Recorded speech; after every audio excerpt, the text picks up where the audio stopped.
24 Ekim 2023 tarihinde çıktı Dark Envoy. 4 gün sonra 28 Ekim tarihinde ben oyunu alabildim. Steam kütüphaneme ekleyebildim ve oynamaya başladım. 5 Kasım tarihinde de toplam 44 saatlik oyun süresiyle bitirdim. Lakin belirtmekte fayda var. Oyunu 25-30 saat arasında bitirmeniz gayet olası. Ben savaşlarda biraz fazla zaman geçirdim ve başarımların tamamını açmak gibi aslında çok gereksiz bir eforun altına girdiğim için tabiri caizse oyunu iliğine kadar sömürmek durumunda kaldım. Başlamadan önce aslında oyunu beğendiğimi ve önerdiğimi belirtmek istiyorum. Yüksek ihtimalle videonun büyük bölümü oyunun sorunları ve hataları üzerinden ilerleyecek. Yanlış bir izlenim oluşturmak istemem. Oyunu kesinlikle çok beğendim. Henüz zaten çok yeni bir oyun. Son zamanlarda çıkan her oyunda olduğu gibi bunda da sorunlar, problemler var ve gerek hotfixlerle gerek düzenli planlı patchlerle, yamalarla düzeltilmesi gayet olası.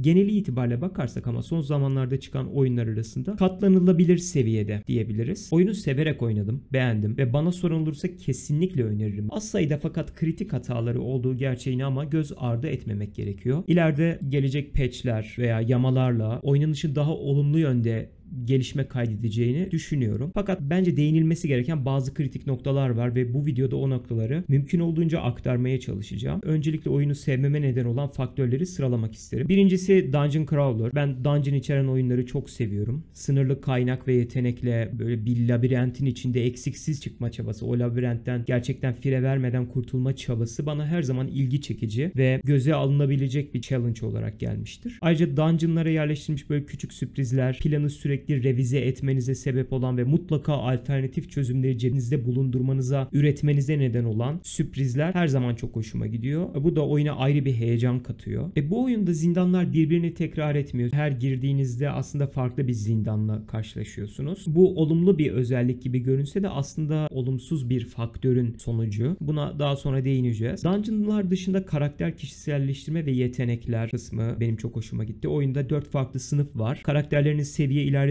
3 alt sınıfa kadar yetenek çeşitliliğini geliştirebiliyor. Yani partinize aldığınız 4 karakteriyle toplamda 12 farklı sınıfa ait aktif ve pasif yetenekleri kullanabiliyorsunuz ki bu da size savaşlarda inanılmaz bir çeşitlilik sunuyor. Bir savaşı bitirmenin yüzlerce kombinasyonu ortaya çıkıyor. Karşınızdaki düşmanın stiline göre buffları ve debuffları kullanma şekliniz değişiyor. Bu gerçekten çok keyifli. Öte yandan sürpriz build'lerle yeteneklerinizin verimliliğini inanılmaz seviyelere çıkarabiliyorsunuz. İşte aldığı hasarın bir kısmını rakibine geri yansıtan pasif özelliklere sahip bir tank olduğunu düşünün. Yetenek gücü yüksek itemlarla donattığınızda elini bile kaldırmadan rakibi öldürecek bir hasar yansıtma gücüne sahip olabiliyor. Ki bu inanılmaz keyifli senaryoları doğuruyor, beraberinde getiriyor. Item çeşitliliği ve statlara değinmek istiyorum. Oyundaki karakterleri farklı silahlarla donatıp uçuk yöntemler denemenize olanak tanıyor. Biraz burada Diablo 4 tadı var. Birçok item düşüyor fakat tıpkı Diablo 4'te de olduğu gibi sizin için en önemli şey aslında item'dan ziyade item'ın özellikleri. Bu kadar fazla çeşitliliğin içinde gerçekten işinize yarar bir kombinasyona sahip item bulmak her ne kadar zor olsa da aradığınız 3 stat'tan ikisini bile bir item üzerinde bulduğunuzda tamam bu benim işimi görür diyorsunuz ve şükredip giyiyorsunuz. En doğru kombinasyonu tutturmak çok zor ama bir o kadar da keyifli bir yolculuk tabii ki bu. Tıpkı Diablo'da olduğu gibi. Bir tüyo vermek isterim burada. Can çalma artı kritik hasar artırımı artı zırh delme kombinasyonuna sahip itemlar gerçekten çok OP oluyor. Ben neredeyse bütün takımı bunlarla donattım ve healer kullanmadan ilerliyordum dungeonlarda. Healer kullanmadan farklı kombinasyonlarla da ilerleyebilirsiniz. Çok rahat ilerliyordum bunda. Bunun dışında oyunun iyi özelliklerinden bir tanesi de savaş mekanikleri. Aslında savaş mekanikleriyle ilgili saatlerce konuşulabilir. Bir sıra tabanlı oyun olmasına rağmen Baldur's Gate 3 havası çokça alıyorum ben. Slow motion alabiliyorsunuz. Gerçek zamanlı oynayabiliyorsunuz. Fakat Baldur's Gate 3'teki çeşitlilik burada da var. Takımınızdaki karakterlerin konumları, onları nasıl konumlandırdığınız, tankı öne götür, kışkırtmayı kullan, rakipleri üzerine çek, hasar yansıtmayla pasif bir şekilde onlara hasar verirken arkadan DPS'lerinle çıkarabileceği maksimum kombinasyonda hasarı çıkar. Kombolar havada uçuşuyor. Takımınızdaki 4 tane karakterin sahip olduğu 12 farklı skill'i birbiriyle çok iyi kombinleyebiliyorsunuz ve bu kombinasyon neticesinde ortaya çıkan görsel şölen her ne kadar FPS'te çok ciddi problemlere sebep olsa da ki buna daha sonra değineceğiz. Çok güzel bir ahenk çıkarıyor ortaya. Savaşlarda bir ahenk oluyor ve bu benim için çok keyifliydi. gibiydi. Karakterlere özellikle can çalma ve kritik hasar gibi statlere sahip itemlarla donattığınızda karakterlerinizi çok keyifli böyle oturup izlenebilecek güzel savaşlar ortaya çıkıyor. Yani slow motion'a alıp karakterleri benim yönlendirmeme bile gerek kalmıyor. Oyundaki bug'lar izin verdiği sürece tabii ki. DPS ve tank fantazisi vardır bende. Gerçekten agro çekebilecek bir tankı alıp en öne gönderip bütün rakipleri üzerine almasını sağlayıp arkadaki DPS karakterleri yönetmeyi çok seviyorum. Bu oyunda bunu çok rahat yapabiliyorsunuz. Ben gerçekten bayıldım. Tank karakterlerle bütün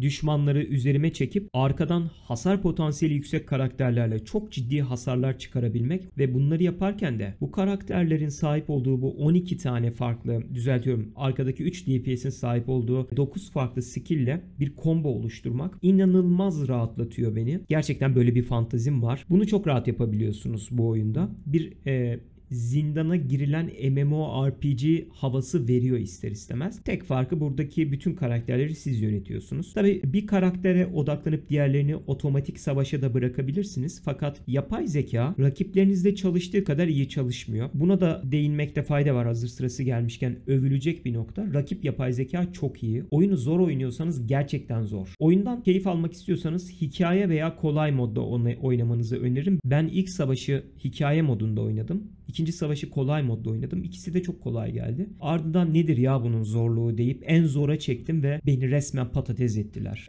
Gerçekten zoru çok zor, kolayı çok kolay. Mümkünse normal oynamak en mantıklısı ama o da zorluyorsa sizi kolay oynayıp geçin bence. Keyif almaya bakın derim. Yan karakterlerin hikayeleri. Şimdi ana karakterlerin hikayeleri aslında dezavantajlarda değineceğim. Yan karakterlerin hikayeleri çok daha güzel ana karakterlerden. Tanıştığımız bazı yan karakterler var ve kendi lokal sorunları, kişisel dertleri, ailevi sorunları ve bunlarla ilgilenmek çok realistik bir hava katmış ve çok tatlıydı. İçlerinde çok tatlı karakterler vardı. Onları anlayabilmemi sağladı. Onlarla empati kurmamı sağladı. Bunun dışında aslında benim için çok önemli ama birçok oyuncu için çok da önemli bir faktör olmadığını biliyorum. Türkçe dil desteği. Ben ana dilimde oyun oynamayı çok seviyorum. Oynadığım oyunu her alanıyla anlayabilmek, oyuna hakim olabilmek beni çok mutlu ediyor ve bunu da en rahat Türkçe ile yapabiliyorum. Bilmiyorum 20 Kasım'dan sonra oyunlarda bu sıklıkta Türkçe dil desteği görebilir miyiz? Gerçi çok da sık göremiyoruz ama 20 Kasım'dan sonra belki bu ekonomik düzenlemeler daha da kötüye götürecek işi. Abi Türklerin parası ne ki dili ne olsun demeye başlayacaklar, bilemiyoruz. Umarım devam eder. Bu tarz oyunlarda Türkçe dil desteği görmek beni çok mutlu ediyor. Umarım görmeye devam ederiz. Bu oyunda da bence olumlu bir faktördü. Şimdi olumsuz yanlarından bahsedeyim. Oyunu bir kere sevdiğimi söyledim. Önereceğimi de söylüyorum ama olumsuz yanlarından da bahsetmekte fayda var. Eğer oyunu almayı düşünüyorsanız ve bu olumsuz yanlardan siz de muzdarip olacağınızı düşünüyorsanız, bu olumsuz yanlar beni mutsuz edebilir, ben bu oyunu almayayım diyorsanız, bugün itibariyle benim bu videoya attığım gün itibariyle aslında bu sorunlar var. İleride gelen, bu videonun tarihinden sonra gelen patch notlarını, yama notlarını, yamaları okursanız, eğer içlerinde burada bahsettiğimiz sorunlar üzerine belirli düzenlemeler ve güncellemeler varsa oyun daha da keyifli hale gelmiştir. Alınamayacak seviyede demiyorum, oyun kesinlikle alınabilecek seviyede, hatta birçok AAA oyundan daha sorunsuz çıktığını söyleyebilirim. Ama burada can sıkan, küçük fakat değinilmesi gereken bazı sorunlar var. Birincisi klişe ana hikaye. Yani az önce de bahsettiğim yan karakterlerin hikayeleri çok güzel. Çok tatlı hikayeler var. Spoiler vermemek için aslında bahsetmiyorum ama kişisel sorunları, geçmişleriyle ilgili problemleri, arkadaşlarıyla daha önce, bizden önce maceralara atıldığı, partisiyle yaşadığı sorunları olan karakterler var. Babasıyla sorunu olan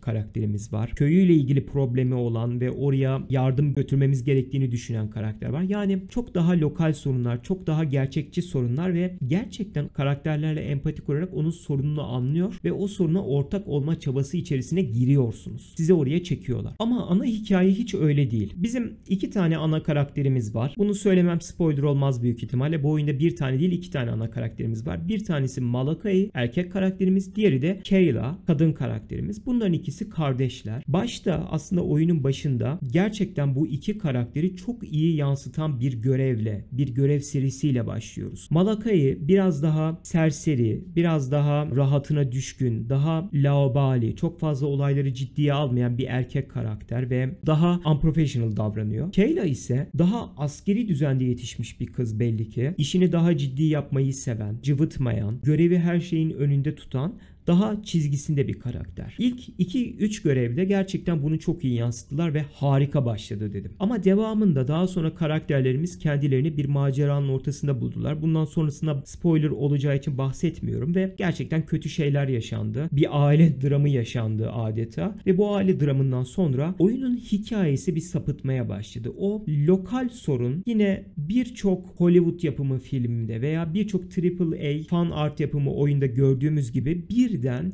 dünyanın, evrenin, kainatın kaderine döndü ve yine bizim karakterlerimiz her şeyin kilit noktası olmaya başladı ve benim gerçekten canımı sıkıyor bu tarz hikayeler. Çünkü aslında senaristin sıkıştığı yerde dünyayı kurtaralım, evreni kurtaralım, evrenin başına bir sorun verelim ve bunu kurtaracak anahtar bizim karakterimiz olsun diyerek işin içinden sıyrıldığı, sıkıştığı noktada kurtulmak için hepsinin bir çıkış kapısı olarak kullandığı bir yöntem. Bu gerçekten benim artık canımı sıkıyor. Bu oyunda da ne yazık ki onu gördüm ve ana hikayedeki bu klişeler benim özellikle son 2 saatinde, oyunun son 2 saatinde buhranlar geçirmeme, kafamı duvarlara vurarak oyun artık bitsin diye yalvarmama sebep oldu. Kötü değil, idare eder, vasat veya normal seviyede sayabileceğimiz bir hikaye olduğunu düşünüyorum. Fakat gerçekten çok orijinal başlamıştı, çok da orijinal ilerleyebilirdi bence. Bir başka sorun evren tasarımı. Aslında buna ilerleyen maddelerde hemen bakıyorum. Evet, açık dünya yazmışım. Açık dünyada daha detaylı değineceğim. Sadece bir yüzeysel olarak evren tasarımındaki problemlerden bahsedeyim. Büyük bir harita var. Yani büyük görünüyor. Bir ölçeği yok ama en azından iki nokta arasındaki seyahat esnasında animasyonunu gözlemlediğimiz kadarıyla yolculuklar uzun sürüyor ve büyük bir harita var ortada. Bu kadar geniş bir evren, bu kadar büyük bir haritanın gerçekten kullanılabilecek, tasarlanabilecek en verimsiz modeli bu oyunda yer alıyor. Haritanın çeşitli bölgelerinde bazı coğrafik şekiller, farklı renklerde topografik yapılar görüyoruz. Neredeyse hiç kullanılmıyor, çoğu kullanılmıyor. Bilmiyorum, evren ileride DLC'lerle mi çeşitlendirilecek bilmiyorum. Ama bence evren tasarımında bir problem var. Bir şekilde boş kalmış çok nokta var ve başından sonuna kadar oyun çok sıkışık bir alanda ilerliyor aslında. Ve bunu aslında açık dünyada daha net değineceğim. Şimdi bazı bug'lar diye not almışım. Buna değinmek istiyorum. Şimdi savaşta mesela benim sağ ve sol elinde tek elle 2 tane arbaleti olan bir karakterim var. Bu karakterimin sanıyorum bir skillinde veya birden fazla skillinde belli ki bir sorun var ve karakter savaş esnasında takılıyor ve 4 kişiyle başladığım savaşı her seferinde 3 kişiyle bitiriyordum. Ve en sonunda o karakteri artık kullanmamaya başladı. Güzel de build yapmıştım karakteri. Yazık oldu. Çok güzel can çalan, yüksek kritik hasarı olan, bir vuruşta gerçekten canının büyük kısmını doldurabilen ve beni çok rahatlatan bir karakterdi.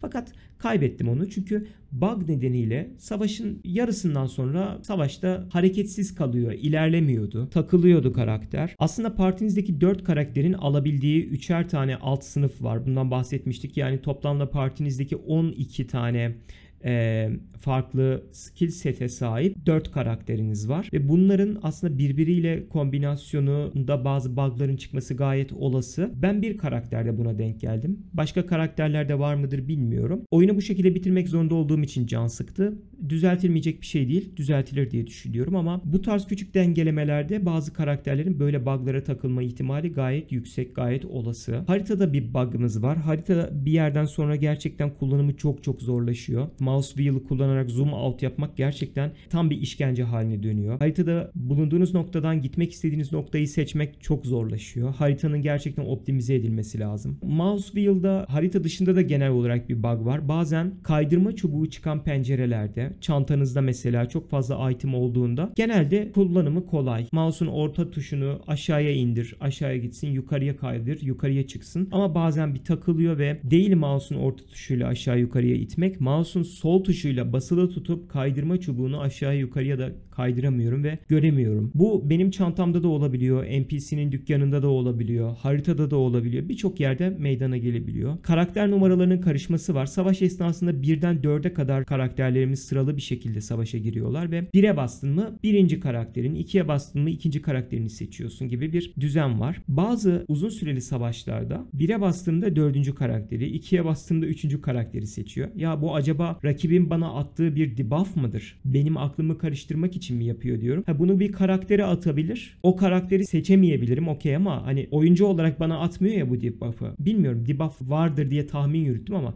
büyük ihtimalle böyle bir şey yok. Bu bir bug diye düşünüyorum. Böyle küçük irili ufaklı bug'lar var. Bunlar giderilecek bug'lar tabii ki. Çanta karmaşası benim için olumsuz yanlardan bir tanesi. Tıpkı Diablo 4'te olduğu gibi bir sürü leş item düşüyor. Veya Baldur's Gate 3'te olduğu gibi her önüne geleni alıyorsun ve çantan leş gibi doluyor. Yani tıka basa doluyor. Kokudan geçilmiyor. Yani bu çantalarda bazı oyunlar gerçekten çok optimize yapıyor bu çantaları. Çok kolay bir şekilde çeri çöpe ayırıp atabiliyorsun toplu halde. Çantaya mutlaka bir filtre mi getirilir? İşte item kilitleme özelliği mi getirilir? Ya en basitinden Mount and Blade Bannerlord'da olduğu gibi senin için önemli itemları kilitle, diğer hepsini at gibi bir tuş olsa o bile iş görür. Çünkü item çöplüğünden kurtulmak veya farklı setlerin etkisini deneyimlemek için gerçekten büyük bir karmaşanın içerisine giriyorsunuz. O insanı bunaltabiliyor. Bunun dışında bir item'ı ya atacaksın ya çantanda duracak ya da karakterin üzerinde duracak. Çantada durunca çok karmaşık hale geliyor. Karakterin üzerine alamıyorsun çünkü karakterinin kullandığı bir build var. Ama o karakterin ikinci, üçüncü build'ini de yapmak, kenarda tutmak istiyorsun. Çünkü girdiğin farklı savaş türlerinde o karakteri farklı şekillerde kullanmak isteyebiliyorsun. Bu durumlarda çantan gerçekten tıka basa doluyor. Şehir merkezlerinde belki de bir depo olabilir veya karakterlerimizin bir şehirde evi var. Belki bu şehirde deposu olabilir, dolapları olabilir. Buralara koyabilirdik. Çantayı sürekli bu karmaşayla beraber taşımak gerçekten çok zor olabiliyor. Bir başka konu araştırma sekmesi. Şimdi oyunda girdiğiniz zindanlarda bilgi kırıntıları topluyorsunuz. Daha sonra bu bilgi kırıntılarını alıp şehir merkezlerinde araştırma sekmesinde yeni araştırmaları açabilmek, size ekstra bufflar verecek özellikleri açabilmek için kullanıyorsunuz. Öncelikle şunu söylemek istiyorum. Bu oyun Steam kartında belirtildiği gibi tamamen açık dünya bir oyun değil.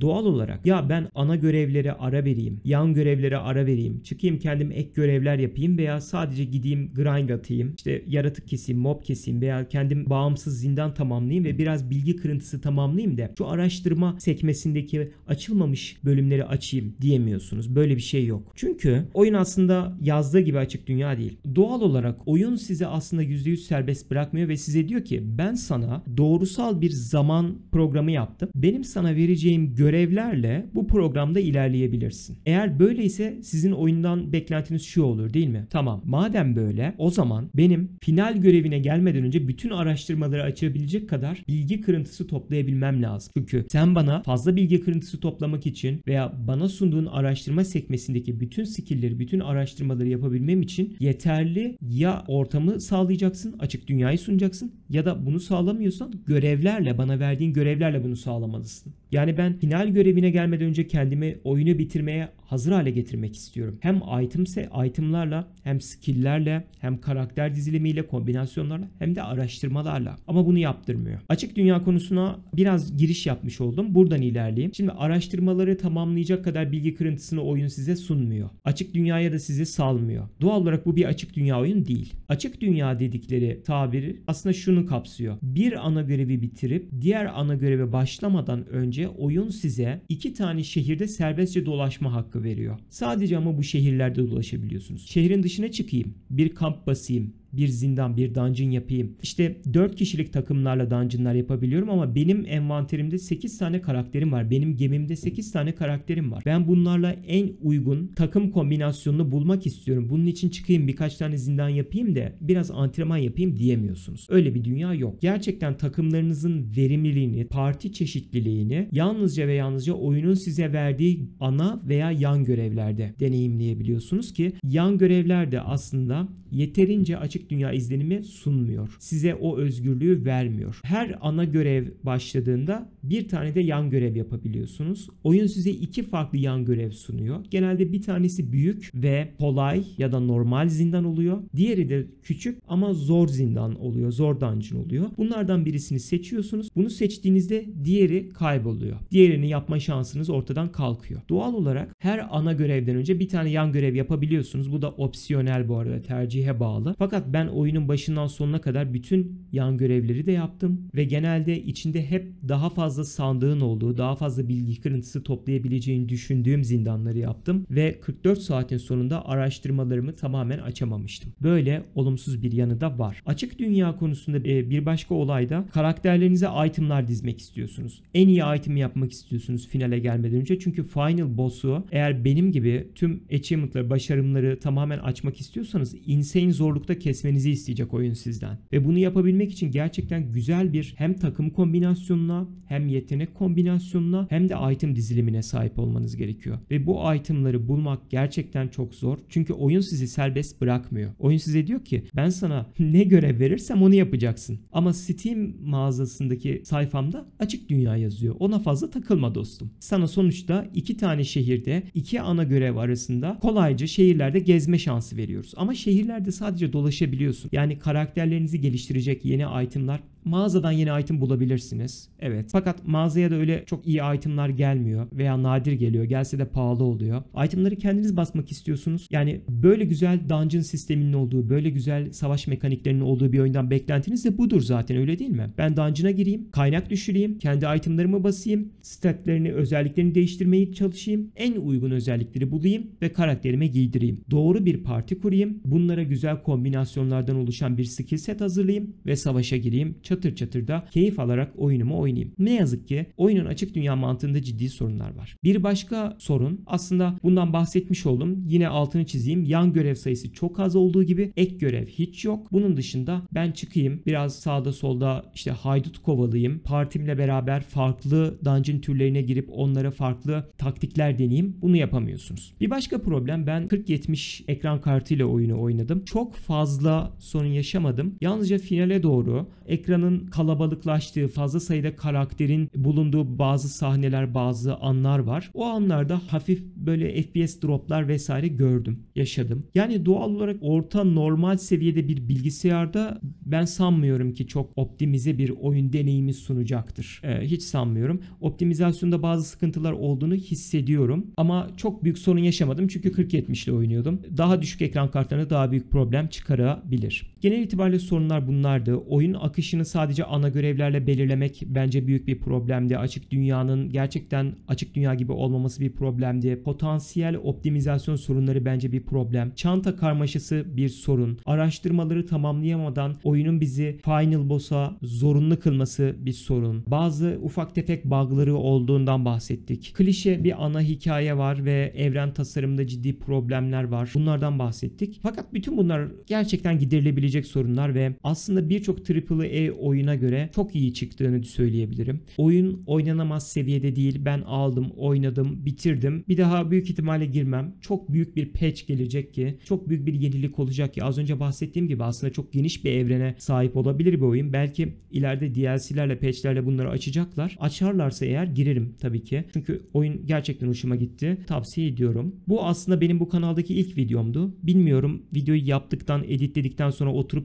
normalde çok sevmiyorum kendi sesimin geçtiği videoları izlemeyi, dinlemeyi ama bir izleyeceğim. Umarım yani çok absürt olmamıştır. Bilmiyorum. Kendime buradan bir feedback çıkarmaya çalışacağım. Yani video kaydı biraz uzun oldu. Sanırım çok konuştum. Gereksiz konuşmuş olabilirim. Onu bir kendimce bir değerlendireceğim. Sizler de bana olumlu veya olumsuz dönüşlerinizi yaparsanız çok memnun olurum. Teşekkür ederim eğer buraya kadar dinlediyseniz. Ben Batman oynayacağım bu videoyu hazırladıktan sonra. Belki Batman'le ilgili de Batman'in hangi oyununu oynayacağım? Batman Arkham Asylum'u oynayacağım. Çok eski bir oyundur. Eğer her şey yolunda giderse onunla ilgili bir videoda da çekmek istiyorum.